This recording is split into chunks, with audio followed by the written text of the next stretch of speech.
মাঠ পর্যায়ে আমরা কাজ করার সময় বেশিরভাগই বলো যে হাসপাতালে আমরা যাব না, হাসপাতালে গেলেই সিজার করে ফেলবো। তো হাসপাতালে গেলে সিজার কেন করবে? আপনারা আগে জানে নিবেন যে রিপোর্টে কী আছে, বাচ্চাটা নর্মালি সুন্দরভাবে হবে কি না, তারপরে না আপনারা সিজার করে। আমার ভিজিটররা ফোন করে বলে তুমি কি রুগী পাঠাইছো, ও তো ওর কোনো টেস্ট নাই, ওর কাছে শুধু আলতার একটা রিপোর্ট, আলটা রিপোর্টটা ছাড়া ওরা আলটিমেটলি কোনো মানে রক্ত পরীক্ষা ওরা। বাংলাদেশে প্রতিদিন অসংখ্য মা সন্তান জন্ম দেন, কিন্তু সেই জন্মের সাথে জড়িয়ে থাকে ভয়, অশ্রু আর প্রশ্ন। ডেলিভারি মানেই কি সিজার? চিকিৎসকদের অবহেলায় প্রসূতি মৃত্যুর। সিজারিয়ান অপারেশনের সময় মাথা বিচ্ছিন্ন হয়ে একটা ডাক্তার কি পরিমাণ কষাই বা ডাকাত হলে একজন ডাক্তার যে সিজার করতে গিয়ে একটা মেয়ের মূত্রনালী কেটে ফেলে। ডাক্তার সহযোগীদেরকে দেখাই দিয়ে হেঁটে চলে গেছে, হেঁটে থাকার দরকার ছিল। এক সময় সন্তান জন্ম মানেই ছিল নর্মাল ডেলিভারি। 7টা সন্তানের মধ্যে আপনার সবাই তো নর্মাল ডেলিভারি হয়েছে। আজ থেকে মাত্র 2-3 দশক আগেও গ্রামগঞ্জে নর্মাল ডেলিভারি ছিল প্রচলিত। আপনাদের সময় যে নর্মাল ডেলিভারি হইতো, এখন যে সিজার হয়, মানে সেটা কেন? মানে আপনার কাছে কি মনে হয় যে আপনার এই যে 7টা সন্তান হইলো, আপনার কখনো সিজার লাগে নাই, কিন্তু এখন সিজার লাগতেছে? এই দিন অঙ্গের বাচ্চারা গর্বে হইলে কি কয়, ও মা লইতে হইতো না, মা লইতে মা লম্বা উঠে দেখবো, খালি দুগা খাইব, তো এই কারণে তো কাটতে চাই। কিন্তু সময় বদলেছে। আজ শহরের বেশিরভাগ হাসপাতালেই নর্মাল ডেলিভারি যেন বিরল ঘটনা। বাংলাদেশে সিজারের হার আশঙ্কাজনকভাবে বেড়েছে। বিশ্ব স্বাস্থ্য সংস্থা যেখানে সর্বোচ্চ 15% সিজার হারকে যৌক্তিক বলে মনে করে, আমাদের দেশে অনেক হাসপাতালেই সেই হার 70% পর্যন্ত। 2টা হাসপাতাল থেকে বলছে সিজার না করাইলে বাচ্চার ক্ষতি হবে। পরে আমরা অন্য হাসপাতালে গেছি, রিপোর্ট দেখে বলছে কোনো সমস্যা নাই, পরে আমার বাচ্চা নরমালই হয়েছে। কারণ সুস্থ আছে আমার একজন আছে, বাকি 3 জনই মারা গেছে। আপনি আমার বলুন তো, এই যে সিজারগুলো যে হয়েছে, প্রথমত প্রত্যেকটা সিজারে টাকা লাগছে না? লাগছে, আমার ছেলের সময় 70,000 টাকা গেছে। সিজার তো সচরাচর কি আর সিজার কি মানুষ কি মারাও যায় নাকি? এটা তো মারা যায় না। এখন আল্লাহর কি হুকুম, এখন সিজার করার পরে একটা 10 মিনিটের সিজার হয়েছে, বারবার হেরা আমাদেরকে বলতেছে যে আপনারা রক্তের ব্যবস্থা করেন। আমরা এইভাবে রক্তের ব্যবস্থা করতেছি, প্রায় 12 ব্যাগের মতো করছি। আমাদের রোগী কিছু কথাবার্তা বলতেছে, কিন্তু কথাবার্তা আমরা পরবর্তীতে দেখলাম যে কি রক্ত যাচ্ছে শুধু। আমরা শেষ পর্যন্ত খবর নিলাম যে এরা কোন জায়গা দিয়ে বা কি বিষয় কাটি ফেলেছে, এখান দিয়ে তার সহযোগীরা কোনো রকমের রক্ত বন্ধ করতে পারতেছে না। অনেক চেষ্টা করার পরে 1 ঘন্টার পরে রিপোর্ট আসতেছে, আপনার এখানে সম্ভব না, আপনারা চিটাং মেডিকেলে নিয়ে যান।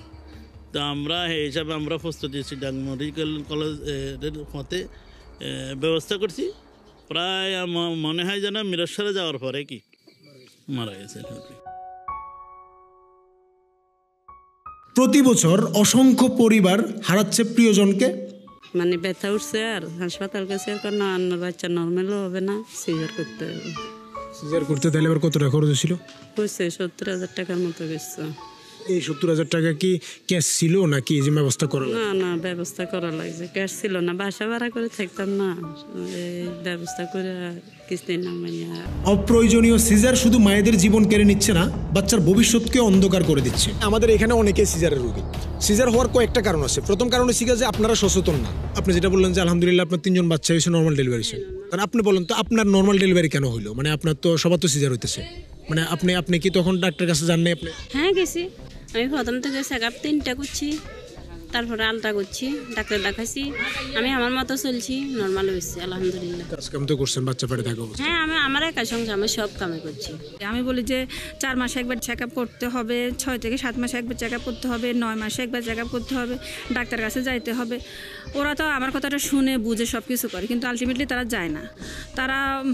তারা কি করে, ওই যে 9 মাসের সময় যে একটা আলট্রা করে আসে, তো আমাকে বলে যে আপু ডেলিভারির সময় আমাকে যেমনি হোক আপনি সহযোগিতা করিয়েন, যেহেতু আপনি এই লাইনে আসেন, আপনি আমার ডাক্তার কাছে নিয়ে যাইয়েন বা সদরে নিয়ে যাই, আমরা নিয়ে যাই, বা আমি ধরেন আমাদের মা শিশু হাসপাতালে নিয়ে যাই।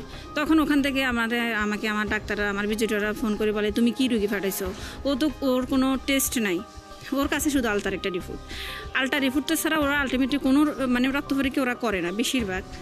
ওরা বলে যে তখন আমরা কথা শুনতে হয়, তোমরা গ্রামের মানুষকে বোঝাও না। আমরা তো আসলে বুঝে বলি, ওরা আমাদেরটা বুঝে বলে যে হ্যাঁ হ্যাঁ করাবো ইয়েস বলে যায়, কিন্তু পরে তো আর করে না। অভিযোগ আছে ডাক্তাররা অনেক সময় নিজেদের পরিবারের জন্য নর্মাল ডেলিভারি বেছে নেন, কিন্তু সাধারণ রোগীদের ভয় দেখিয়ে ঠেলে দেন সিজারের পথে। মাঠ পর্যায়ে আমরা কাজ করার সময় বেশিরভাগই বলে যে হাসপাতালে আমরা যাব না, হাসপাতালে গেলেই সিজার করে ফেলবো। তো হাসপাতালে গেলে সিজার কেন করবে? আপনারা আগে জানে নিবেন যে রিপোর্টে কী আছে, বাচ্চাটা নর্মালি সুন্দরভাবে হবে কি না, তারপরে না আপনারা সিজার করাবেন। আপনার ডাক্তারও বললো, তারপরে আপনারা রাজি হয়ে যান সিজার করানোর জন্য। তারপরে ওনারা বলে যে ওনারা এমন ভয় দেখায় আমাদেরকে যে আমরা সিজার না করি তখন আর পারি না, তখন আমাদেরকে সিজার করতে হয়।